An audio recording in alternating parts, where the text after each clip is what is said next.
We used to be told to bow our heads and accept the official word as gospel. Remember that when we'd have one or two TV channels back in the day and we'd be able to see the official word, right? But that was before the lens and the camera and cell phones, before the record button, before millions of ordinary people became witnesses instead of fucking subjects. And now everyone carries an eye. And power hates being seen. Renee Nicole Good is dead. Not a symbol, not a headline, a woman, a human being. A life ended on the street in Minnesota. And before anyone rushes to flatten her into a slogan, let's be real fucking clear. Watching a video is not the same thing as feeling threatened. Feeling threatened is not the same as being in danger. And being in authority does not grant the right to kill. Psychology teaches us this. Power distorts perception. When a system trains someone to see civilians as risk, compliance as morality, and force as the solution, the nervous system shifts. Fear becomes justification. Control becomes righteousness, and empathy gets labeled as weakness. People online are saying she fucked around and found out. That phrase is not analysis. It's a coping mechanism. It's what the mind would reach for when acknowledging the truth would mean admitting that the system you trusted is capable of killing without fucking consequence. Victim blaming is easier than moral reckoning, right? Because if she deserved it, then you're still safe in your make-believe fucking world. But safety built on denial isn't safety. I know this. It's delusion. We all saw the fucking video. No officer was injured, no imminent threat, no chaos that justified lethal fucking force. And then calm fucking footsteps from the shooter walking away from a woman that would never stand again. Trauma psychology calls this moral injury, the wound that happens when actions violate the deepest human code and are later they're excused by fucking authority. And yeah, the government released statements. They always do. His story teaches us something brutal and consistent. His story. Institutions protect themselves first. That doesn't make them omnipotent, all-powerful. It makes them afraid because truth no longer belongs to them. Now, which is wisdom? Long before courts and badges, before empires and uniforms, communities were kept safe by circles, not hierarchies. Circles.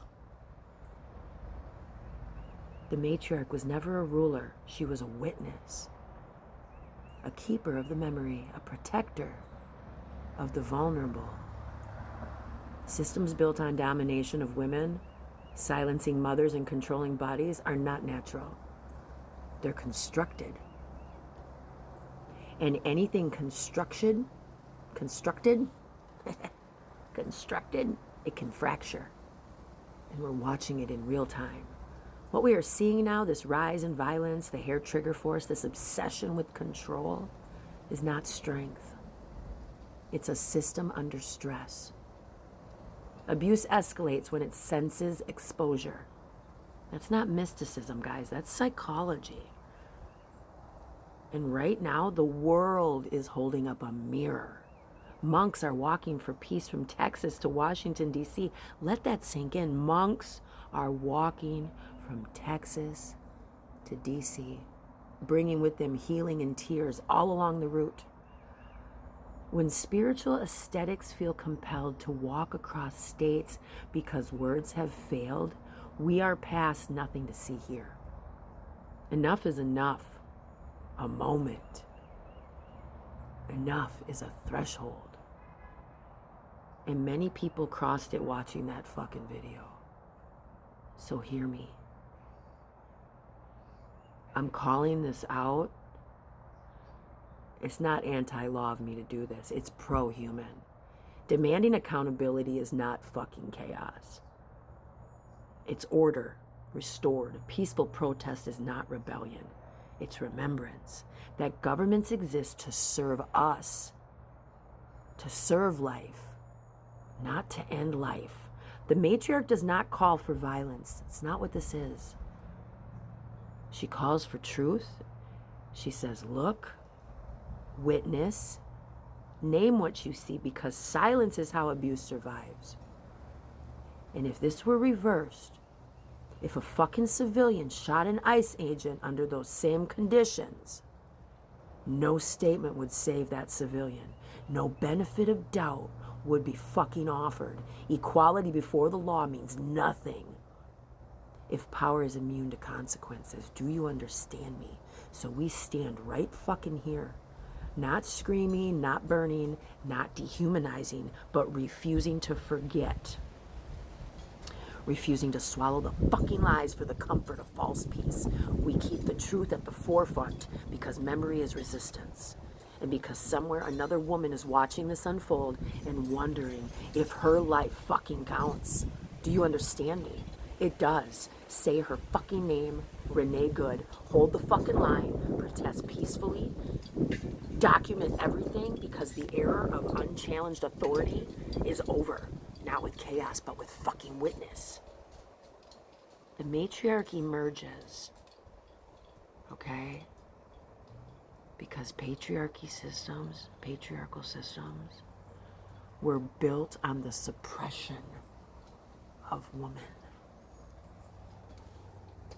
And I think it's time that 47 takes a fucking dip.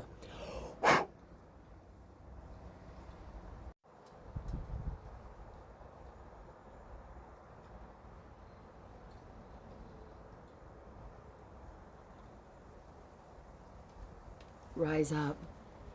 Not with clenched fists, you guys.